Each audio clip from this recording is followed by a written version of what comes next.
নারায়ণগঞ্জ জেলার সিদ্ধিরগঞ্জ থানাধীন নাসিক ৬ নং ওয়ার্ড এসো রোড মন্ডলপাড়া কবরস্থান সংলগ্নে অবস্থিত জামিয়া ইসলামিয়া হযরত বেলাল হাফসী রাদিয়াল্লাহু তাআলা আনহু কমপ্লেক্স মাদ্রাসার জমি জোরপূর্বক দখলের চেষ্টা করে একই ওয়ার্ডের বার্মাস্টান এলাকার ওকিল উদ্দিন ভূঁইয়ার লোকজন।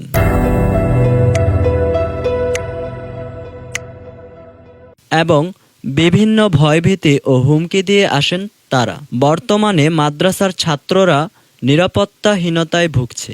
২৮ নভেম্বর বৃহস্পতিবার দিবাগত রাত 12:30টার সময় ওকিল ভূঁইয়ার নির্দেশে তার ছেলে সম্রাটের নেতৃত্বে অজ্ঞাত ৩০-৪০ জন বহিরাগত লোকজন নিয়ে জামিয়া ইসলামিয়া হযরত বেলাল হাফসী রাদিয়াল্লাহু তাআলা আনহু কমপ্লেক্স মাদ্রাসার জমি জোরপূর্বক দখলের চেষ্টা করেন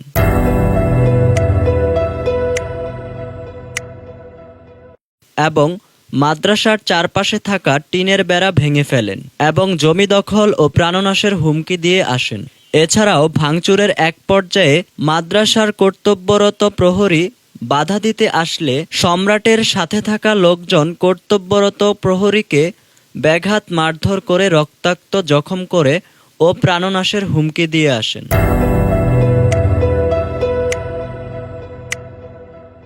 এছাড়াও সহকারী শিক্ষকের হাতে থাকা মোবাইলটি ছিনিয়ে নেয়। এর ঠিক ঘণ্টাখানেক পর একটি অটোরিকশায় করে সহকারী শিক্ষকের মোবাইলটি পুনরায় ফেরত দেওয়া হয়। এ বিষয়ে মাদ্রাসায় কর্তব্যরত প্রহরী আলোর ধারাকে বলেন,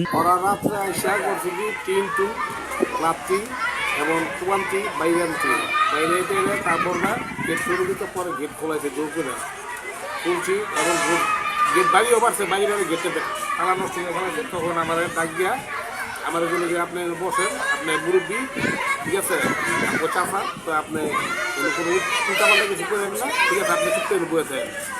পাশে আমার দুজনে মিলে বসে রাখবো আর বাদ বাইরে ওরা করলো কি সময় কামাই যা আছে সব এটা ছিল। আমি একদিন গেছিলাম যে আমার কি আর এই সাহেবের ছেলে এ বিষয়ে জানতে চাইলে মাদ্রাসার প্রধান শিক্ষক বলেন, আসসালামু আলাইকুম ওয়া রাহমাতুল্লাহ। আমি এখন পরিচালকের দায়িত্ব হিসেবে আছি। এটা একটা কওমি মাদ্রাসা। ভারতের দারুল উলুম দেওবন্দের আদলে বাংলাদেশ যতগুলো কওমি মাদ্রাসা চলে তার অনুসরণী মাদ্রাসাগুলো চলে এবং বাংলাদেশের যত বড় বড় মুরব্বিয়ানে কেরাম কওমি মাদ্রাসা পরিচালনা করেন তাদের পরামর্শেই মাদ্রাসাটা চলে। আমাদের পার্শ্ববর্তী যে মাদারীনগর মাদ্রাসা আছে, প্রায়শই মাদারীনগর মোহতামিম সাহেব আমাদের এখানে আসেন, ভিত্তি স্থাপন হুজুর করে দিয়ে গিয়েছেন। বর্তমানে আমরা একটা সমস্যা ফেস করতেছি, সেটা হলো যে পার্শ্ববর্তী আলিয়া মাদ্রাসার যিনি সভাপতি আছেন ওকিল উদ্দিন ভূঁইয়া সাহেব, উনি কিছুদিন আগে এই মাদ্রাসার জমির উপর একটা মিথ্যা মামলা দেন। মাদ্রাসার জমি ভবন যেখানে করা হয়েছে সেগুলোর কাগজপত্র সব ক্লিয়ার আছে, দলিলপত্র সব রয়েছে। তো ওনার এই মিথ্যা অভিযোগ দেওয়ার মূল কারণ হচ্ছে যে উনি এই সরকারি জায়গা মাদ্রাসার সামনের যেই সরকারি রেলওয়ের জায়গাটা আছে এই জায়গাটার প্রতি ওনার লোভ। তো উনি এই জায়গাটা উনি ভোগ করতে চান বিদায় এখন মিথ্যা মামলা দিয়ে উনি হয়রানি করতেছেন। তো বাকি সবচেয়ে শোচনীয় ঘটনা যেটা সেটা হচ্ছে উনিও একজন মুসলমান, তারপরেও আমি মাদ্রাসায় গত ২৮শে নভেম্বর রাতে 12:15 পর্যন্ত মাদ্রাসায় ছিলাম, 12:15 পর্যন্ত। 12:15 আমি গেট দিয়ে বের হয়ে গেলাম, দারোয়ানকে বলে দিলাম তালা দিতে। আমি বাসায় মাত্র গিয়েছি, এখনও ঘুমাইনি। 12:30টার দিকে আমার এক শিক্ষক পেরেশান হয়ে আমাকে ফোন দিল যে হুজুর মাদ্রাসায় তো ডাকাতরা হামলা করছে, কারা যেন শাবল নিয়ে, ছুরি নিয়ে, চাকু নিয়ে, দেশীয় অস্ত্র নিয়ে মাদ্রাসায় হামলা করছে, মাদ্রাসার গেট ভাঙতেছে, মাদ্রাসার ওই যে দক্ষিণ পাশে এদিকে দেখান, এই যে দক্ষিণ পাশের এই টিন ভাঙতেছে। আমি ফোন দিতে শুরু করেছিলাম, আমার হাত থেকে ফোনটাও ছিনিয়ে নিয়েছে। পরবর্তীতে আমরা সিসি ক্যামেরায় দেখেছি, এই আমাদের এখানে সিসি ক্যামেরা আছে, গেট দিয়ে তারা প্রথমে দেয়াল টপকিয়ে ঢুকেছে, কোনাদা গেট ভেঙেছে। এরপর যখন গেট কোবাইতেছে তখন দারোয়ান নিজেকে খুলে দিছে, যেহেতু তারা অস্ত্র নিয়ে আসছে, কয়েকজন ঢুকে গেছে, ওনাকে জব্দ করছে। এরপর আমাদের শিক্ষকটা এখানে এই সিঁড়ির এখানে ছিল, এই সিঁড়ির এখানে আসছে পরে শিক্ষক যখন ফোন দিবে ওনার হাত থেকে ফোনটা নিয়ে গেছে। সব কিছু সিসি ক্যামেরা ডকুমেন্ট আছে। আর শিক্ষকরা বলছে যে কোনো কথা বলবেন না, আপনারা হালাল জায়গা, হালাল কামে হারাম জায়গা করতেছেন, অথচ এই জায়গাটা সম্পূর্ণ বৈধ, মাদ্রাসার দলিলপত্র রয়েছে। তো আমরা আমাদের এই যে এখানে যে ওয়ালটা ভেঙেছে, আমাদের মাধ্যমে ছাত্রদের নিরাপত্তার জন্য এই বেড়িটা দেওয়া হয়েছিল। পাশে পানি আছে, এখানে ছোট ছোট বাচ্চারা খেলাধুলা করে, দৌড়িয়ে কে পানিতে পড়ে যায়, আমরা ছাত্রদের জীবন নাশের আশঙ্কায় আছি। অনেক ছাত্ররা পালিয়ে যায়। এই ভেঙে ফেলার কারণে আমাদের কয়েক লক্ষ টাকার এখানে ক্ষতি হয়েছে। এটা এখন আমরা এখনও বাড়তে পারতেছি না বিভিন্ন কারণে।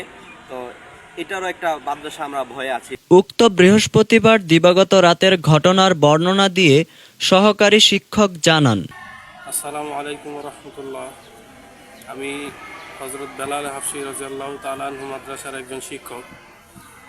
তো ওই দিন রাতে আমরা সকলেই ঘুমাচ্ছিলাম, ছাত্র ওস্তাদ সবাই। হঠাৎ আমি ভাঙচুরের আওয়াজ শুনলাম। তখন আমি অনেক আতঙ্কিত হয়ে দরজা খুললাম। আমার হাতে ফোনই ছিল। তো ফোন টিপতেছি, এমন সময় ওনারা 3-4 জন আসছে আমার কাছে দৌড়াইয়া। দূরের থেকে প্রথমে ডাক দিছে, হুজুর দাঁড়ান। তো ওনাদের সবার হাতেই অস্ত্র ছিল। তো আমি তো খুবই আতঙ্কিত হয়ে গেছি। আবার দরজা খোলা, যেহেতু আমি বের হয়েছি, আমি ভাবছি আবার ভিতরে নিয়ে ঢুকে ছাত্ররা আছে। তো আমি ভিতর থেকে খুবই ভয় পেয়ে গেছিলাম। সকলেই ছোট ছোট বাচ্চা। তারপরে আমি দাঁড়াইছি, আমার সামনে আসার পরে আমি ওনাদেরকে সালাম দিছি।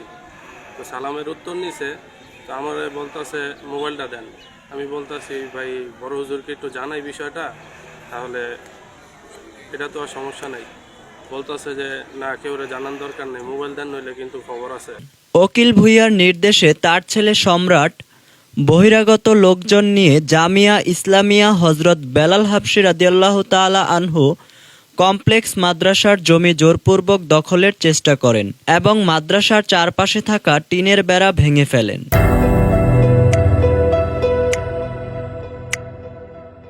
বেড়া ভেঙে ফেলার কারণে মাদ্রাসার পাশে থাকা উদয় স্মৃতি ঈদগাহ ও মণ্ডলপাড়া কবরস্থানের পুকুর থাকায় মাদ্রাসার ছোট ছোট কোমলমতি শিশুরা যে কোনো দুর্ঘটনার শিকার হতে পারে। তাই বর্তমানে বার্মাস্টান ও মণ্ডলপাড়া এলাকায় আতঙ্ক বিরাজ করছে। এ বিষয়ে সিদ্ধিরগঞ্জ থানার অভিযোগ তদন্তকারী এসআই আশরাফুজ্জামান সাথে যোগাযোগ করার চেষ্টা করলে এই ব্যাপারটা তো ভাই 145 মামলা হয়েছে, কথা বোঝানো বলতে কি, আপনারা তো নিজেও জানেন। মামলা হইলে তো মানে সে যে অকারেন্স করছে, তাই না, এখানে পুলিশ তো আইনের বাইরে কাজ করতে পারে না। এখানে আপনিও বোঝেন, হেরা যদি করে অনেক তো 145 মানে জারি করা মানে স্থিতিশীলতা বজায় রাখা। এখানে ওসি সাহেবের কাছে ওনারা আসছিল, ওসি সাহেব ওনারা অনেক টেট করার জন্য বলছে, তাহলে উনি অখিলুদ্দিন ভুইয়া আদালতে যেটা করার এটা করবে, কথা বলেন নাই। মানে ওনারা যারা মসজিদের গ্রুপ থেকে এরা ওনারা বলছে এটা অনেক টেট করার জন্য। আর আমার কাছে একটা অভিযোগ দিয়েছিল, আমি কালকে যাবো, যাই আর দেখে আসবো। দেখে যাবো মানে কথা, আমার ওই আইনগত ব্যবস্থা তো নিতে হবে, বুঝলেন না কি না? আপনি ওই ভাঙচুর করছে ওই জায়গায়, আপনি এখন অন্তরে যান নাই না? হ্যাঁ, ওখানে আমি গেছিলাম, সকালে যাই দেখেছি। সকালে গিয়ে ভাঙচুর করছে, সেটা প্রমাণ পাইছেন নাকি? হ্যাঁ। এ বিষয়ে উকিল ভুঁইয়ার সাথে যোগাযোগ করার চেষ্টা করলে তার মুঠোফোনটি বন্ধ পাওয়া যায়।